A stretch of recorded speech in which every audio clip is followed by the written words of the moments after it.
This is Community Radio Networks.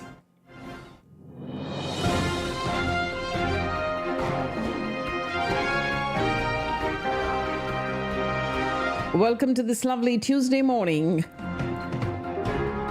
It is today the 9th of July, and we here at Community Radio Networks have all the information that you need to take on the day today. And we'll start with the world news.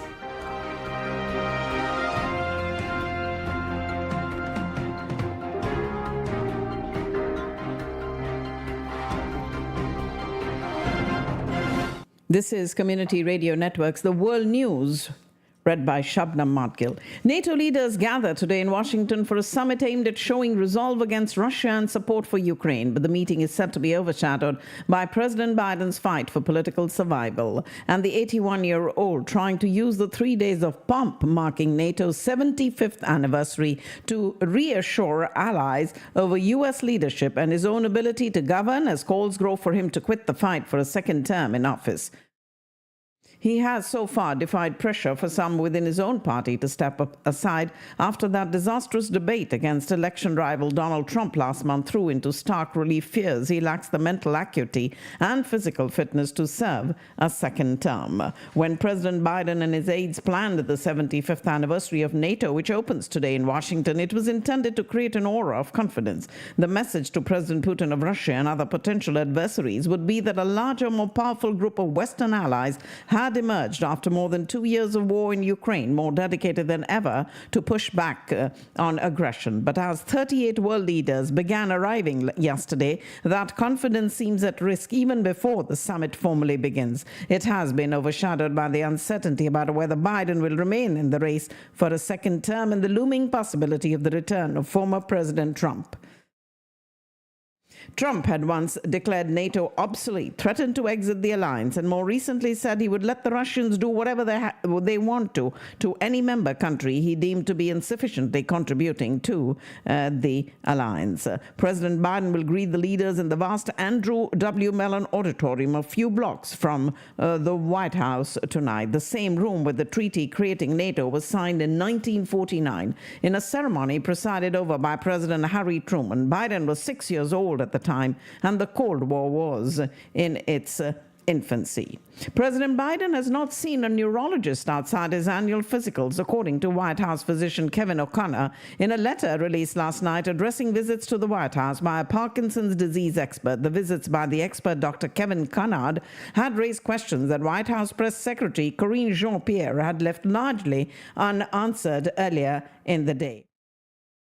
He has been on the defensive, trying to reassure Americans and the Democratic lawmakers that he can run and win after a poor debate performance last month. It is President Biden vowing to stay in the presidential race despite calls to step aside due to concerns about his mental fitness and electability against former President Trump.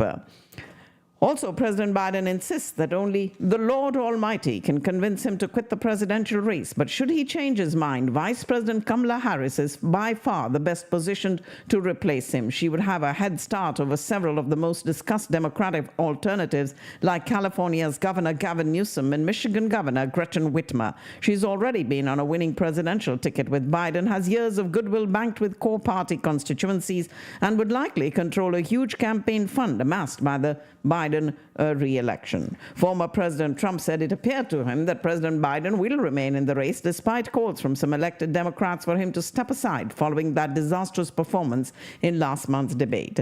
Former President Trump is getting back on the campaign trail today, rallying voters in his home state at his flagship golf resort in a celebratory mood as Democrats face tough calls over President Biden's re-election chances.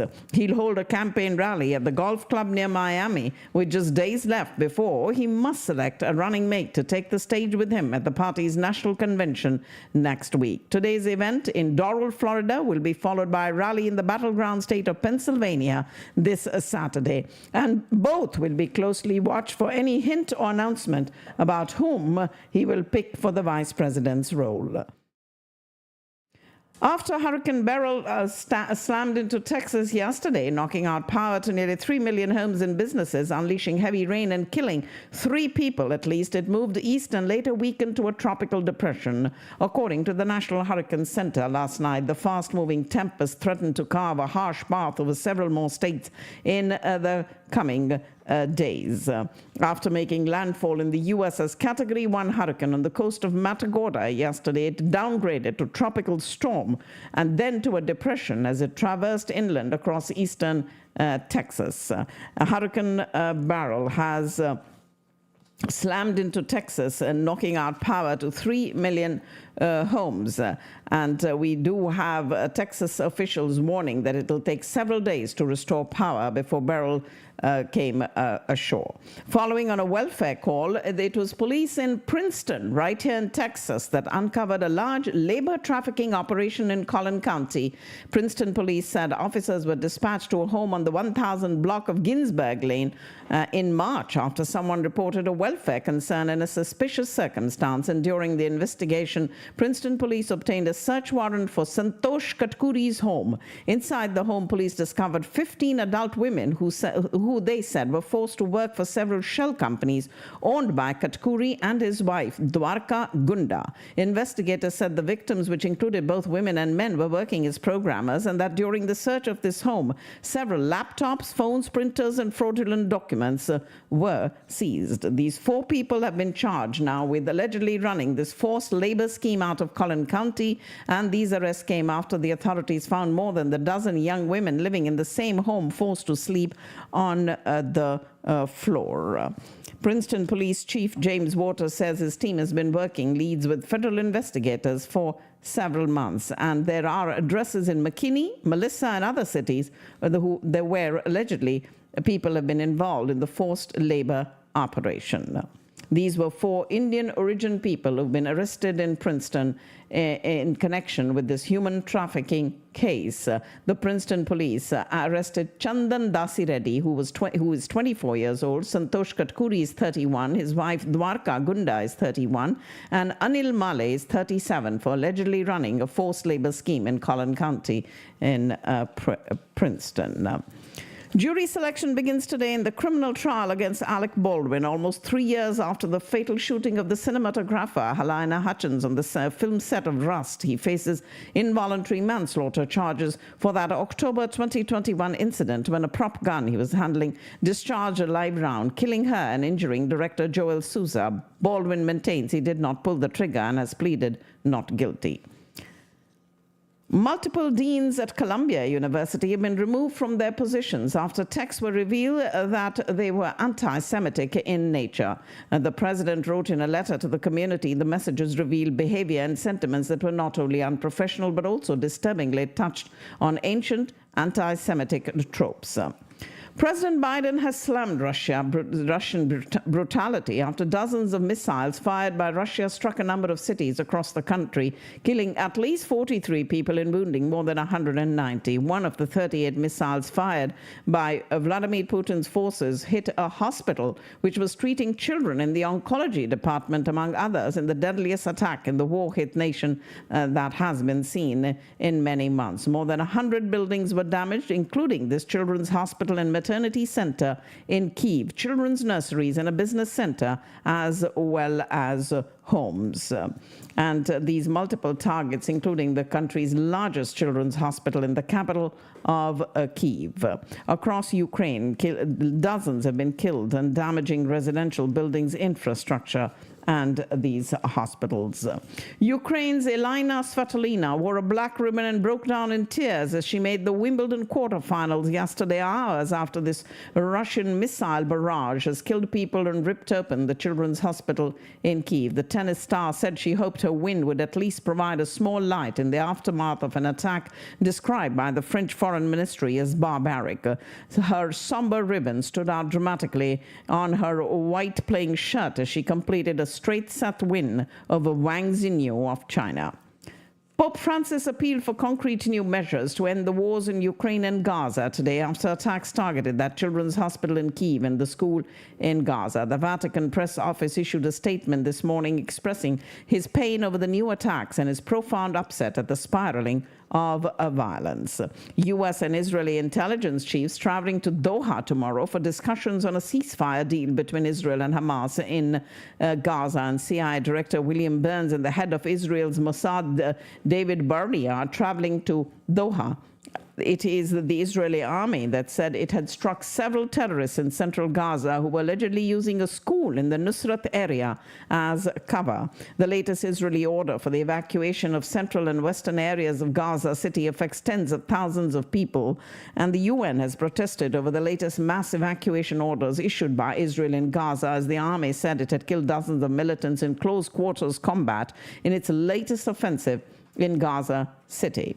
Hamas chief Ismail Haniyeh said that Israel's military actions in Gaza could push mediated ceasefire talks back to square one. President-elect Masoud Pezeshkian has reaffirmed Iran's anti-Israel stance, saying resistance movements across the region will not allow Israel's criminal policies towards the Palestinians to continue.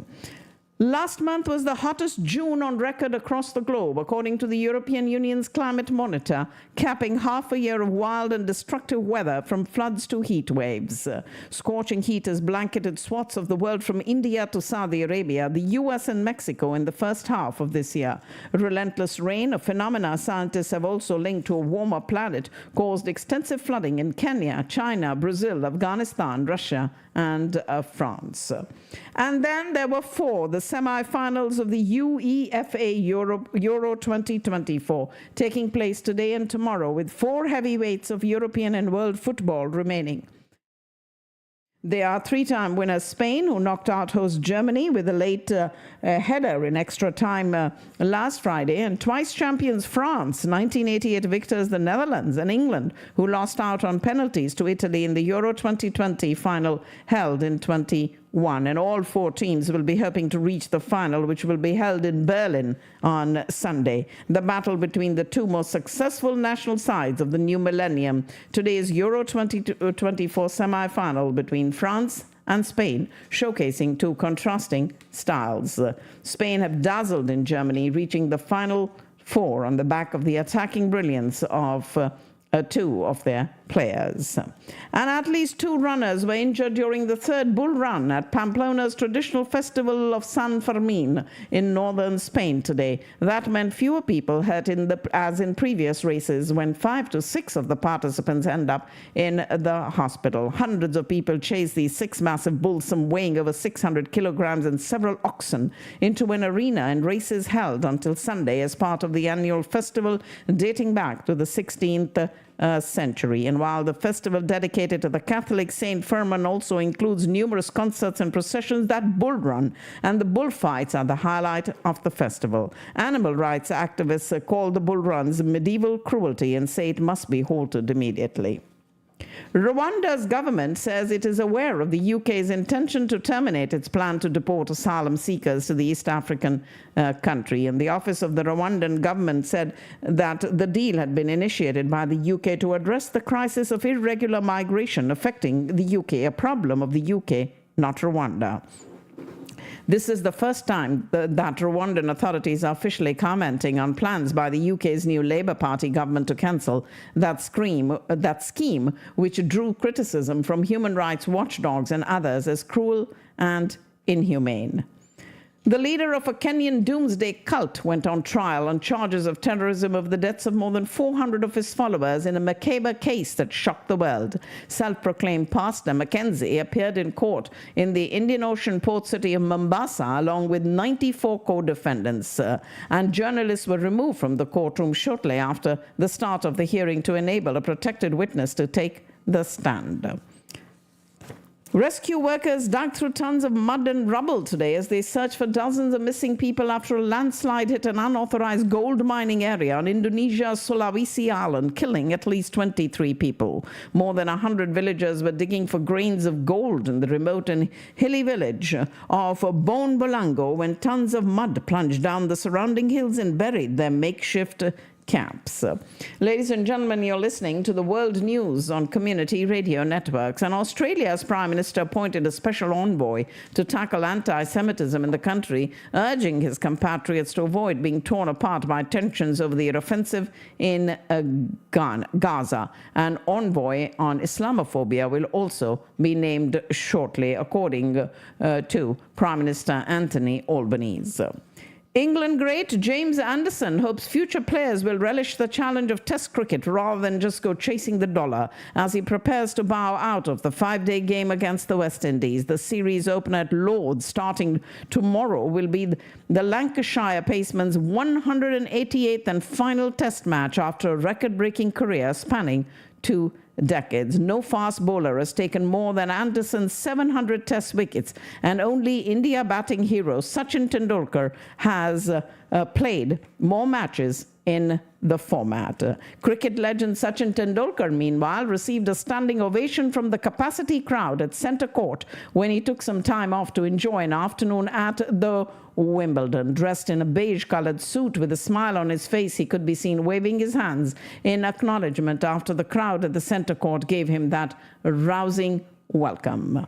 Rohit Sharma will stay on as captain of India's Test and One-Day teams after he ended his T20 international career with a World Cup triumph. Senior batsman there led India to this T20 title, ending the cricket mad nation's global trophy drought since the 2013 Champions Trophy. He, along with Virat Kohli and Ravindra Jadeja, announced their T20 exit after the win over South Africa in the final in Barbados, and it was also the last match for outgoing coach Rahul Dravid. The United States has raised concerns with India about its relationship with Russia amid Moscow's invasion of Ukraine, and it is mainly after this meeting between Prime Minister Modi and Russian President Putin. India has faced pressure from the West to distance itself from Moscow after Russia invaded Ukraine. New Delhi has thus far resisted the pressure, citing its long-standing ties with Russia and its economic needs. Prime Minister Modi, currently on a 2-day official visit to Russia, made a direct appeal to end the Ukraine war, which has been going on for over 2 years. During an informal meeting with President Putin at the latter's official residence in Moscow, Prime Minister Modi told him that no solution can be found on the battleground. India has always called for respecting the UN Charter, including territorial integrity and sovereignty. Additionally, Prime Minister Modi raised concerns about Indian nationals deceived into joining the Russian army by unscrupulous travel agents. Nearly 24 Indians are believed to have been forced into fighting the war against Ukraine after being tricked by agents into going to the country on the pretext of getting high-paying jobs. And Prime Minister Modi's first visit to Russia, that is on right now, since the country launched its campaign in Ukraine and since he returned to power last month for a record 3rd term. India has shied away from explicit condemnation of Russia ever since and has abstained on UN resolutions censuring Moscow. Congratulating Prime Minister Modi on his 3rd term, it was Vladimir Putin remarking that his re-election underscores Modi's effectiveness in advancing India's interests. And the meeting marks the 16th encounter between Prime Minister Modi and President Putin in the past decade, with their last face-to-face interaction occurring at the Shanghai Cooperation Organization Summit in Samarkand in Uzbekistan 2 years ago. And in 2019, Prime Minister Modi was honored with Russia's highest state award, the Order of the Holy Apostle Andrew I. And this visit today to Russia by Prime Minister Modi is his first since the conflict between Moscow and Kyiv began in 2022. He flew into Moscow on this 2-day visit yesterday that treads a fine line between maintaining a long-standing relationship and courting closer ties with the West amid this war. President Zelensky has reacted sharply to Prime Minister Modi's brief visit to Russia and his interaction with Russian President Putin. And this, of course, happening today. Tweeted photographs of the bombed hospital and babies in ambulances that were killed after a missile strike on the children's hospital in Kyiv. And the Ukraine president was particularly critical of an image where they both are hugging each other, a huge disappointment and a devastating blow to peace efforts to see the leader of the world's largest democracy hug the world's most bloody criminal in Moscow on such a day, he said. And sources have said that Mr. Modi, during his meeting with Mr. Putin, stressed no solution to the violence could be found on the battlefield. India has always called for respecting the UN Charter, including territorial integrity and sovereignty, he said. He has, meanwhile, also spoken to Mr. Zelensky on numerous occasions, including meeting him in Italy last month on the sidelines of the G7 summit. Prime Minister Modi announced that India has decided to open 2 new consulates in Kazan and Yekaterinburg cities of Russia in a bid to further boost travel and trade with the country. India currently has 2 consulates in Russia and St. Petersburg and Vladivostok. The Prime Minister made the announcement of the opening of these new consulates while addressing the Indian community in Moscow during this 2-day visit to Russia. Yekaterinburg is Russia's 4th largest city, which has emerged as an important economic center and hosted 4 FIFA World Cup matches in 2018 when the sporting event was held in Russia. Russia will also host the BRICS summit in October in Kazan. So right now, Prime Minister Modi on this high-profile visit to Russia for the 22nd India-Russia annual summit with President Putin.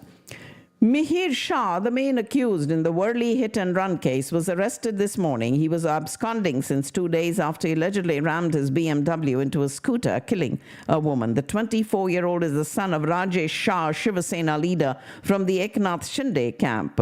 Rajesh Shah was arrested by the Worli police but was released on bail yesterday. And on the morning of Sunday, this BMW hit a couple on a scooter on Annie Besant Road in Worli, and the woman died in the incident while her husband suffered injuries. 4 Indian soldiers were killed and at least 6 others wounded in gun battles with fighters in Jammu and Kashmir. The officer has reported that the battle broke out after fighters ambushed an army convoy in the Malahar area of Jammu, and this is the latest incident in an uptick of attacks in the occupied territory. And it was last month that 9 Indian pilgrims were killed and dozens wounded when a gunman opened fire on a bus carrying them from a shrine in the southern Raisi area. And troops, meanwhile, hunting for these gunmen who ambushed the army convoy, with the defense minister raising the toll of soldiers killed to 5. A Kenyan court ruled that the 2022 shooting death of a Pakistani journalist by police in Nairobi was unlawful and unconstitutional. Justice Stella Mutuku, in the ruling in Nairobi, faulted Kenya's Attorney General and the Director of Public Prosecutions for laxity in investigating the shooting of Arshad Sharif after police opened fire at his car at a roadblock checkpoint. His family has accused an elite Kenyan police unit of intentionally killing him. The 50-year-old journalist had fled Pakistan earlier that year to avoid arrest at home on charges of maligning Pakistan's national institutions. And Prime Minister Shehbaz Sharif urged the international community to recognize the burden of Afghan refugees being shouldered by Pakistan and demonstrate collective responsibility to deal with this issue. His remarks came during a meeting with the Commissioner of the UN High Commission for Refugees, Filippo Grandi, at the Prime Minister's house in Islamabad. He arrived in Pakistan on a 3-day visit, his first visit since the caretaker government announced a repatriation plan of what it called undocumented aliens in November of last year. The Prime Minister noted that despite numerous challenges, Pakistan had hosted Afghan refugees with exemplary respect and dignity. And the Ministry of Information Technology and Telecommunication has authorized the ISI to intercept and trace calls in the interest of national security. A notification issued in this regard, a copy of which was available, said the authorization was granted to the ISI under Section 54 of the Pakistan Telecommunications Act. And mountaineer Samina Beg was airlifted by a Pakistan Army helicopters and admitted to a hospital in Skardu after her health deteriorated during the expedition of K2. Another member of the expedition team, Amina Shigri, has also abandoned the summit and started traveling back after developing oxygen saturation issues at the world's second highest mountain. The two were part of an 8-member team, including women climbers from Pakistan and Italy, which started the expedition to summit K2. She, of course, Samina Beg, the first Pakistani woman to summit Mount Everest, leading the team along with the Italian team. But however, she was forced to abandon her expedition after serious health problems at the K2 base camp.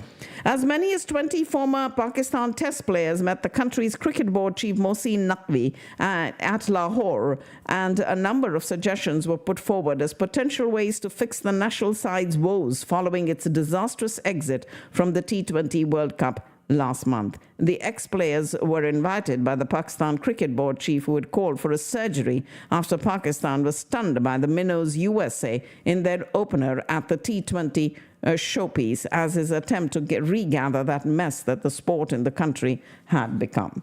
Ladies and gentlemen, that's all I have in the world news for you, but I do have your financial news coming up in a separate segment in just a minute.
All right, let's get you now all the financial news that you need to know today to take on this Tuesday, the 9th of July. U.S. stocks were poised to resume their record-setting climb today as investors assessed concerns about a pullback as they waited for Federal Reserve Chair Jeremy Powell to speak.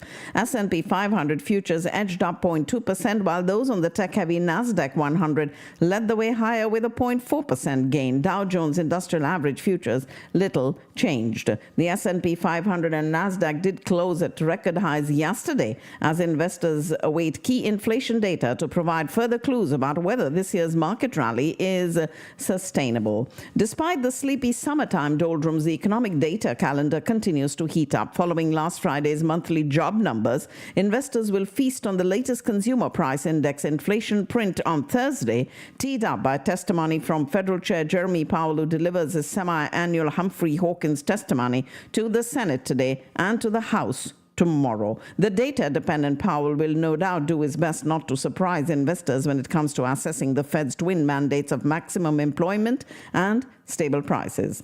CEOs are largely keeping their money away from presidential politics this year. The heads of 98 of America's 100 biggest companies have chosen not to financially support either of the major party standard bearers so far. These top bosses have personally given only about $88,000 to presidential candidates, and most of that money went to Donald Trump's primary rivals who are no longer in the race. Not a single one of these executives has given a disclosed donation to Trump, confirming a similar recent analysis.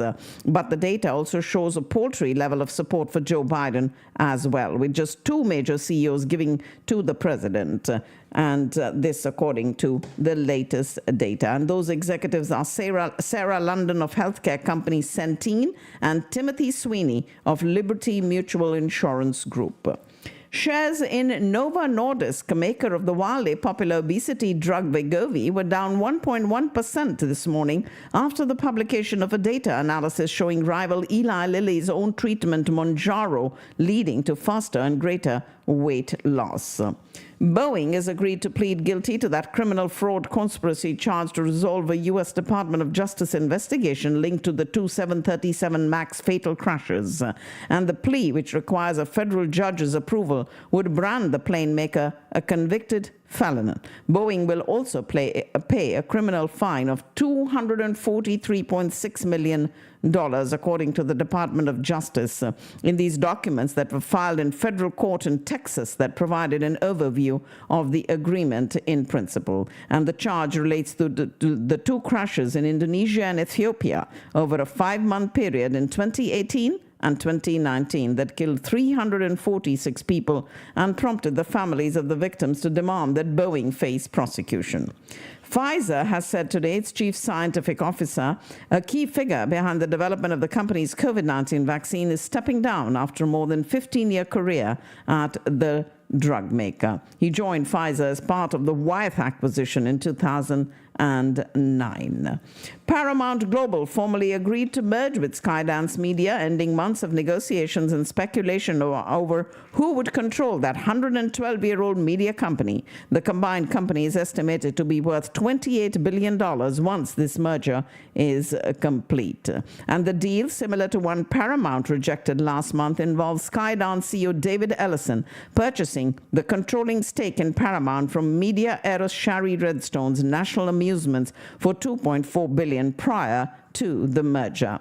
And Ellison, of course, the son of Oracle founder Larry Ellison, will replace a trio of CEOs who have run Paramount since April, when failed talks with Skydance led to the ouster of Paramount's then CEO Bob Bakish. And the deal is set to be finalized next year, pending regulatory approval. Johns Hopkins Medical School will be free for most students starting this fall, thanks to a $1 billion donation from Bloomberg Philanthropies. Tuition will be completely free for medical students whose families earn less than $300,000, with the gift also covering living expenses and fees for students from families earning up to $175,000. Previously, tuition was roughly $65,000 a year for 4 years. Earning college credit for working while going to school is becoming a reality for more students, as some of the nation's largest employers encourage their workforce to pursue higher education. It's a sign that schools recognize experiences that occur outside a traditional college classroom can be just as valuable as those happening inside, and that doesn't always have to include an office or boardroom. Companies like Walmart and McDonald's are convincing schools to allow retail and fast food workers to earn college credit for what they learn on the job. Walmart-owned Sam's Club may be behind Costco in sales, but they're looking to close the gap, starting at the food court. The membership-based warehouse chains have roughly the same number of clubs across the U.S., but Costco makes about twice as much annual revenue. Per the report, net sales for Sam's Club totaled $86.2 billion in the most recent fiscal year versus $176 billion for Costco. Sam's Club started gaining ground on its competitor in 2022 when it undercut Costco's $1.50 hot dog and soda combo by 12 cents, offering a similar combo for just $1.38. And the combo's meal sales jumped so much in the months after the price drop that it generated a noticeable boost to profits. The U.S. Food and Safety Inspection Service has announced recalls for 2 imported chicken products that could cause illness due to listeria. The frozen, ready-to-eat chicken kebab products were voluntarily recalled by the Canada-based Al-Safa following the discovery of potential listeria. And the affected products were produced in Canada and imported to the United States last month.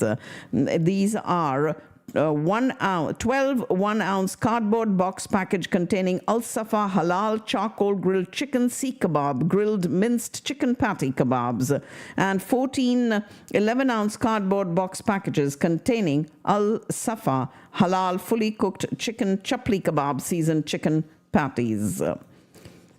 A Texas bank, the State Bank of Texas in Irving, is ranked as the #1 larger community bank, posting a 3-year row of 26.22%. The company hasn't strayed from its unique business model, concentrating the lion's share of its lending on owners of smaller hotels around the world, pretty much fully concentrated in the hospitality industry, according to Chief Lending Officer Rajan Patel. Owners of smaller limited service hotels are mostly hands-on, operating them as well, he said. And its simple, straightforward strategy unquestionably serving State Bank of Texas very well. It earned $31 million in the first quarter of this year after reporting net income totaling $113 million last year.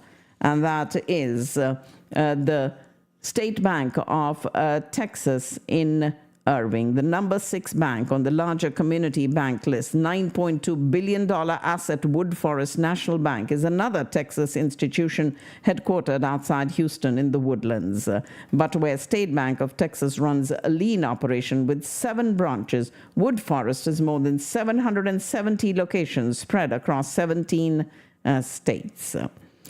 Dallas County reopens a program that may allow some to clear their criminal record. The program is called Expunction Expo, and it is offering some a way to clear their record and get back on track, finding a job, going to college, or even serving in the military. The expunction program allows, among others, those arrested but not charged, those that were acquitted, or those that completed deferred adjudication. This will be the 7th year the program has been operated between the DA and the county public defenders, allowing those caught in the system to once again become a contributing member of society.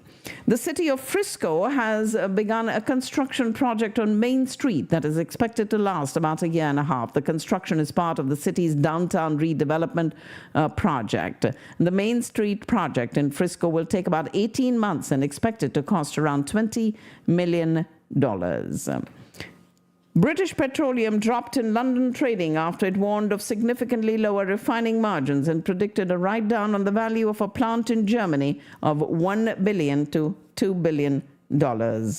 And workers at Germany's largest port of Hamburg started a 2-day strike today to demand higher wages.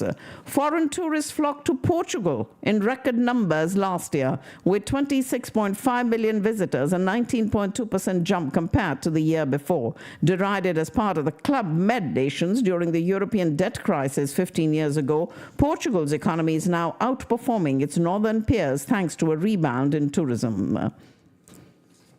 Inside the elegant Breakers Palm Beach Resort, it's Bobby Jane who made his multi-billion-dollar pitch. His audience, the Abu Dhabi Investment Authority, steward of one of the world's great petrol fortunes, and to Bobby Jane, a perfect client for the new hedge fund. His vision, laid out in the hotel's seafood restaurant, was ambitious, even unprecedented. He would hatch a giant, fully formed hedge fund that would trade a half-dozen strategies and employ hundreds of people globally from day one.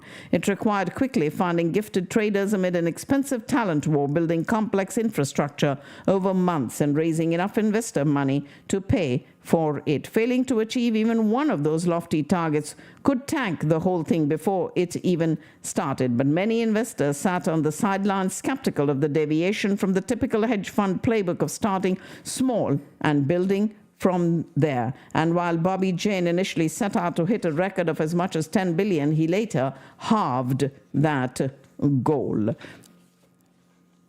The S&P BSE Sensex gained 391.26 points to close at 80,000, while the NSE Nifty 50 added 117 points at 24,000. Taxpayers should know that high-value cash transactions exceeding a specified limit are subject to monitoring by the Income Tax Department, and it is a media report suggesting that the Reserve Bank of India has approved the sale of up to 51% stake in Yes Bank, which would pave the way for a new owner for the bank, which narrowly avoided collapse 4 years ago.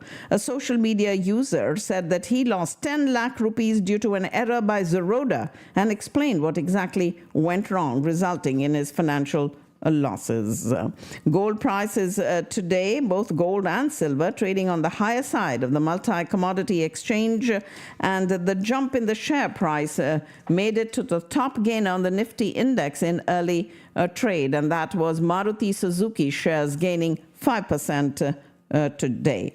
Hardeep Singh Puri has said that the oil marketing companies, or OMCs, have been diligently implementing Aadhaar authentication for LPG customers to eliminate bogus accounts and prevent the fraudulent booking of commercial cylinders in India. And the severe heat wave conditions in states like Maharashtra, Karnataka, Andhra Pradesh, and Tamil Nadu and Kerala have disrupted the supply and production of tomatoes, and the prices have risen sharply, retailing at 90 rupees per kilogram in Delhi.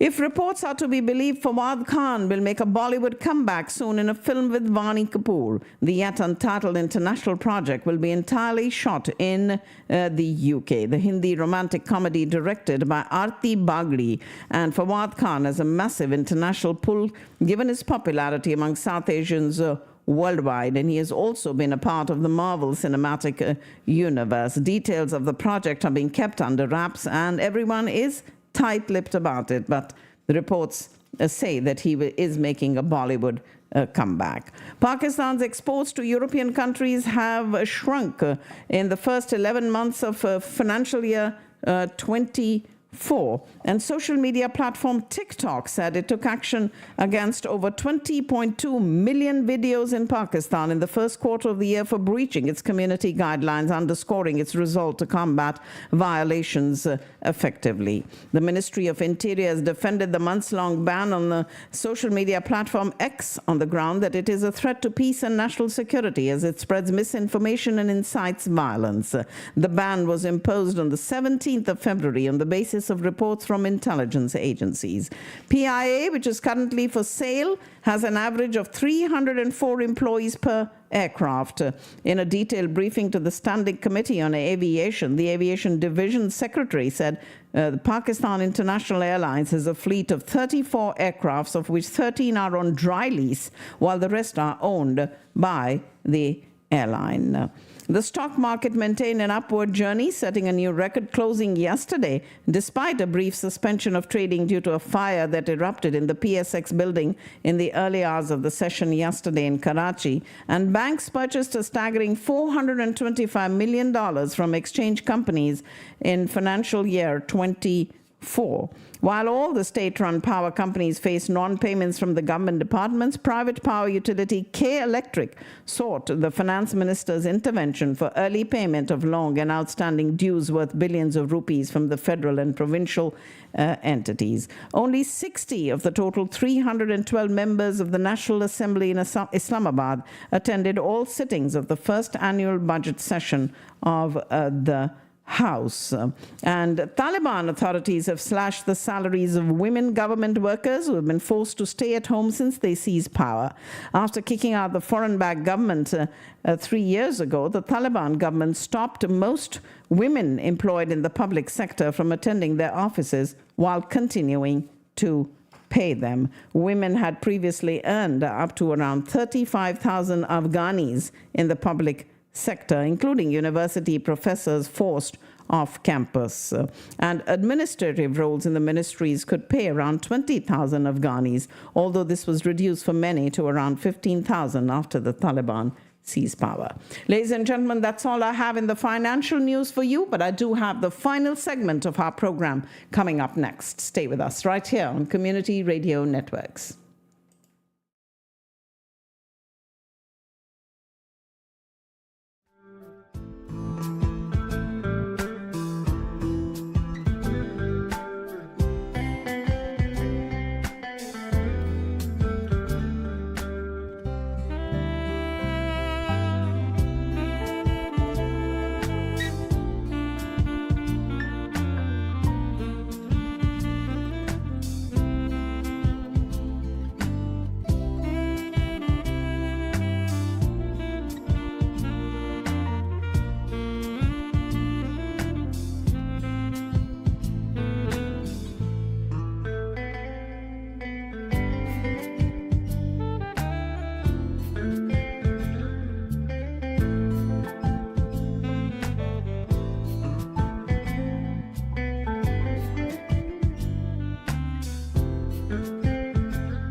All right, this is the final segment of our program today. And today, ladies and gentlemen, is Tuesday, the 9th of July. Big Bad Beryl barreled into Middle Texas coast yesterday, now barreling through Arkansas, taking all of the inclement weather with it. 5 to 8 inches have fallen in East Texas since yesterday, 8 inches to 12 inches of rain across southeast Texas.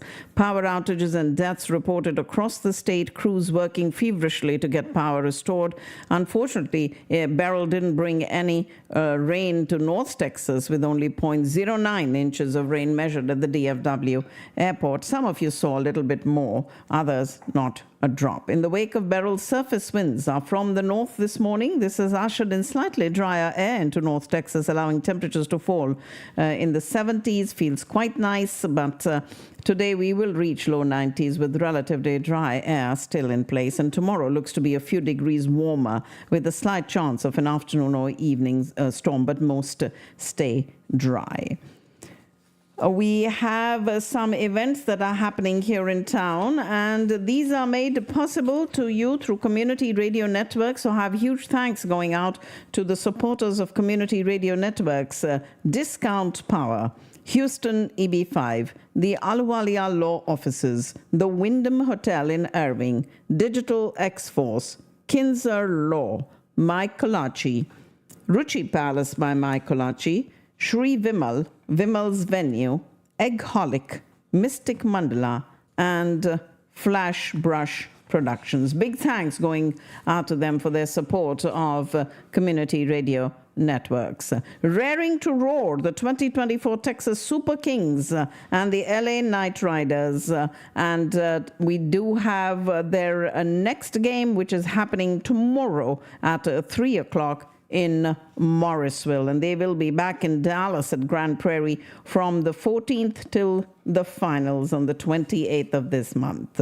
And tomorrow we also do have Ellen DeGeneres, who's going to be in Dallas. We're excited to inform you of the upcoming J.K. Yoga Leadership Workshop for Youth at the Radhakrishna Temple, happening on the 12th and 13th this week, inviting all high schoolers and college students to attend this special program designed to empower young people to take on leadership roles in their schools, communities, as well as workplaces. No matter what your aspirations, be it business, education, technology, or any other domain, effective leadership is key to achieving success, and leadership is not just about holding a title or a position of authority.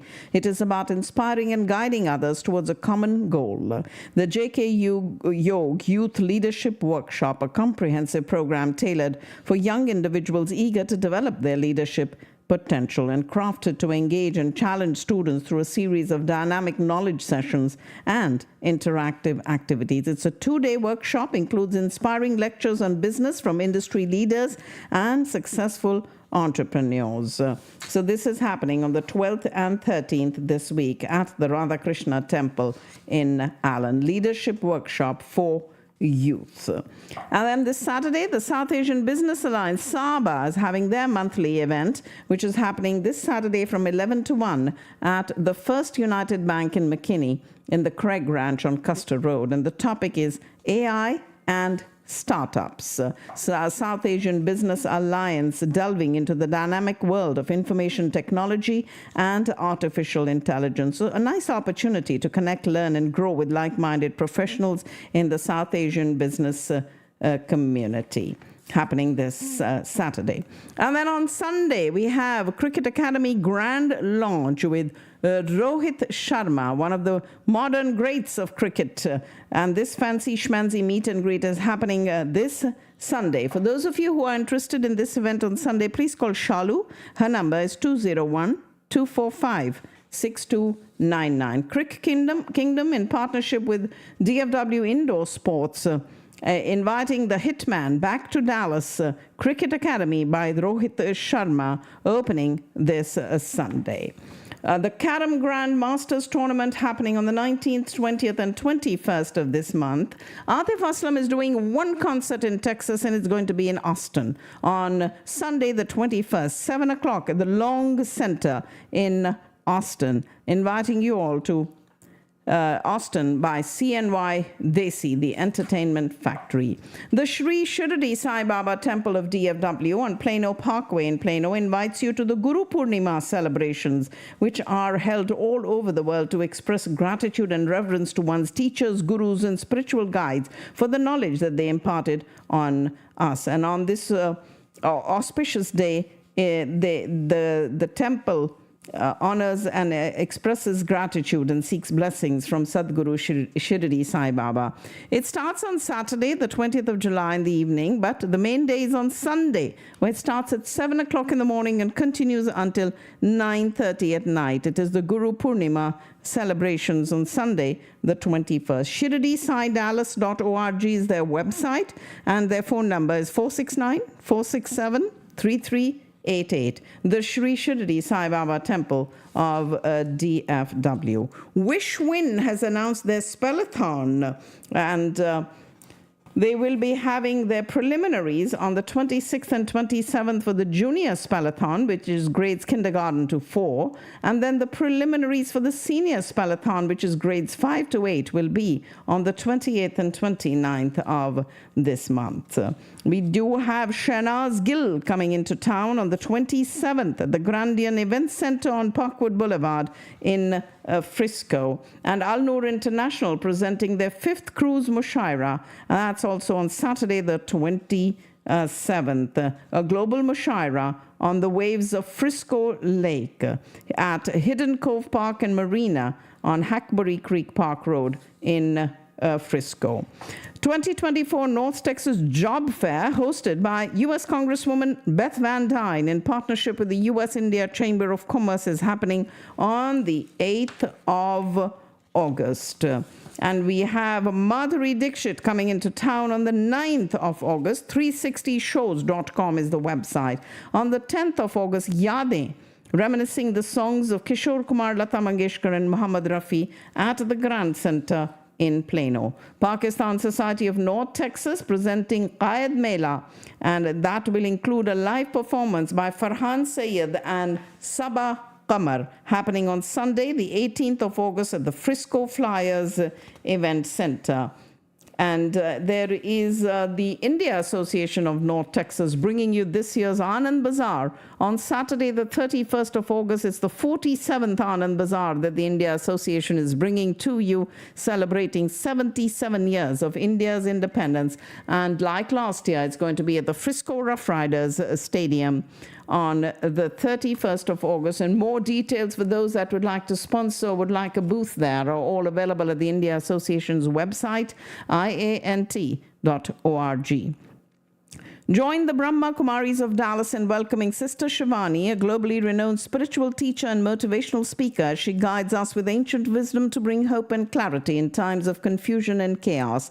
It's happening on Sunday, the 8th of September from 2 to 4 in the afternoon at the Credit Union of Texas Event Center in Allen. Season 2 of Mughal-e-Azam, that Broadway-style show, is happening in Dallas on the 13th, 14th, and 15th of September. And Flash Brush Productions brings you a bridal expo. This is a wedding expo 2024 on the 14th of September at the Frisco Hall. Now, for those of you who'd like to be a part of that, please call Priya. Her number is 972-963-0954. Texas Giving Day on the 19th of September, and the Dallas Festival of Lights, the Grand Diwali Mela, on the 13th of October at the South Fork Ranch.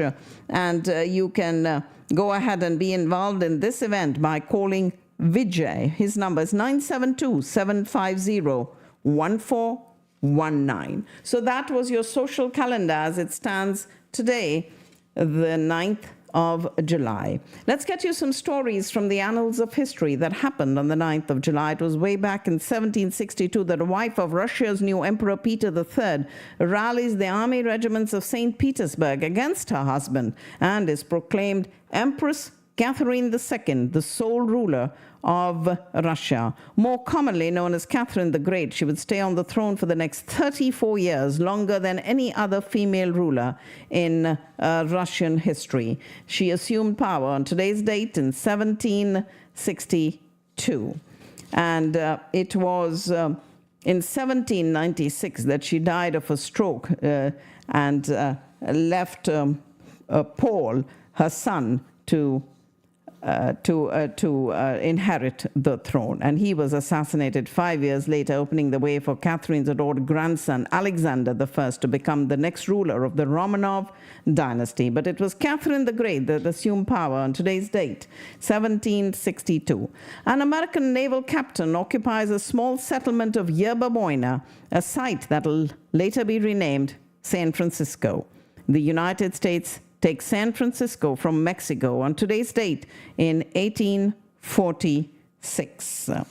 And on the 9th of July in 1877, the All England Croquet and Lawn Tennis Club begins its first lawn tennis tournament at Wimbledon, then an outer suburb of London. 22 amateurs showed up to compete in the gentlemen's singles tournament, the only event at the first Wimbledon, and the winner was to take home a 25-guinea trophy. Tennis has its origin in a 13th century French handball game called Jeu de Paume, or Game of the Palm, from which developed an indoor racket and ball game called Real or Royal Tennis. Real tennis grew into lawn tennis, which was played outside on grass and enjoyed a surge of popularity in the late 19th century. It was the Wimbledon tournament that began on today's date in the year 1877. It's the only major tennis event still played on grass and held annually in late June or early July. William Faulkner, who would go on to become one of America's most iconic Southern authors, joins the Royal Air Force on this day, but will never see combat because World War I will end before he completes his training. This happened in 1918. He joined the Royal Air Force after his high school sweetheart, Estelle, married another man, quit his hometown in Mississippi, visited friends in the North, and headed to Canada, where he joined the Royal Air Force. And after the war, he returned to Mississippi, where he wrote poetry. A neighbor funded the publication of his first book of poems called The Marble Fawn. His first novel, Soldier's Pay, was published 2 years later. And his reputation received a significant boost with many publications. The Portable Faulkner, which included his many stories, and 3 years later he won the Nobel Prize for Literature. His collected stories won the National Book Award, and during the rest of his life, he lectured frequently on university campuses and died of a heart attack at the age of 65. President Dwight Eisenhower and Soviet Premier Nikita Khrushchev trade verbal threats over the future of Cuba. And that happened on today's date in 1960, and in the following years, Cuba became a dangerous focus in the Cold War competition between the U.S. and Russia. In 1959, Cuban revolutionary Fidel Castro overthrew the longtime dictator Batista. And although the U.S. recognized the new Castro regime, many members of the Eisenhower administration harbored deep suspicions concerning the political orientation of the charismatic new Cuban leader. And for his part, Fidel Castro was careful to avoid concretely defining his political beliefs during his first months in power. That was both Soviet Premier Khrushchev and President Eisenhower trading threats over Cuba on the 9th of July in the year 1960. And then, ladies and gentlemen, on the 9th of July in 1962. How many roads must a man walk down before you call him a man? Folk singer Bob Dylan walks into a studio and records this song that would make him a star, Blowing in the Wind. Before she sleeps in the sand. Isn't how many His recording of this song would be first released a year later on his breakthrough album called The Freewheeling Bob Dylan. The answer, my friend, is blowing in the wind. The answer is blowing in the wind. A song that I know a lot of you love. Bob Dylan recording Blowing in the Wind on today's date in the year 1962. And then 4 miles south of the demilitarized zone, about 500 U.S. troops of the 1st Brigade 5th Mechanized Division turn over fire-based Charlie 2 to Saigon troops, completing the transfer of defense responsibilities for the border area. And that happened on today's date in the year 1971. On the previous day, nearby Firebase Alpha 4 had been turned over to the South Vietnamese, and this was part of President Nixon's Vietnamization policy, which had been announced at a conference in Midway Island. And under this program, the U.S. initiated a comprehensive effort to increase the combat capabilities of the South Vietnamese armed forces. And as they became more capable, responsibility for the fighting was gradually transferred from U.S. forces. Concurrent with this effort, there was a gradual withdrawal of U.S. forces. British forensic scientists announced that they have positively identified the remains of Russia's last Tsar, Nicholas II, his wife Tsarina Alexandra, and 3 of their daughters. The scientists used mitochondria DNA fingerprinting to identify the bones which had been excavated from a mass grave near Yekaterinburg in 1991. The Romanov remains were identified using DNA on today's date in 1993. It was in 1918, 3 centuries of the Romanov dynasty came to an end when Bolshevik troops executed Nicholas and his family. The details of the execution and the location of their final resting places remained a Soviet secret for more than 6 decades. Lacking physical evidence, rumors spread through Europe in the aftermath of that Bolshevik revolution, telling of a Romanov child, usually the youngest daughter, Anastasia, who had survived the carnage. In the 1920s, there were several claimants to the title of the Grand Duchess Anastasia, and the most convincing was Anna Anderson, who turned up in Berlin in 1922 claiming to be Anastasia. In 1968, Anderson emigrated to Virginia, where she died in 1984. But it was the Romanov remains that were identified using DNA on today's date in the year 1993. And not long ago, in a major decision on today's date in 2020, the U.S. Supreme Court rules that an 1833 treaty still applies to the Muskogee Nation, also known as the Creek. In Magrid versus Oklahoma, the court holds 5-4 that while still falling under federal jurisdiction, nearly half of Oklahoma remains Indian land and is not subject to state jurisdiction in cases involving major crimes. The land in question had been designated a permanent home to the whole Creek nations of Indians by a treaty in 1833, and this was not an act of generosity or tolerance on behalf of the U.S., but rather a facet of the forced relocation known as the Trail of Tears. Pushed out of their southeastern homes, the Muskogee and other tribes were made to settle in the officially designated Indian Territory.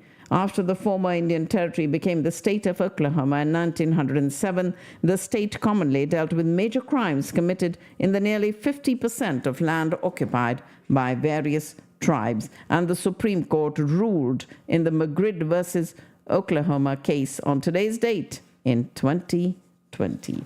Those were some stories from the annals of history that happened on the 9th of July. I hope you enjoyed them, and that brings us to the end of our show for today.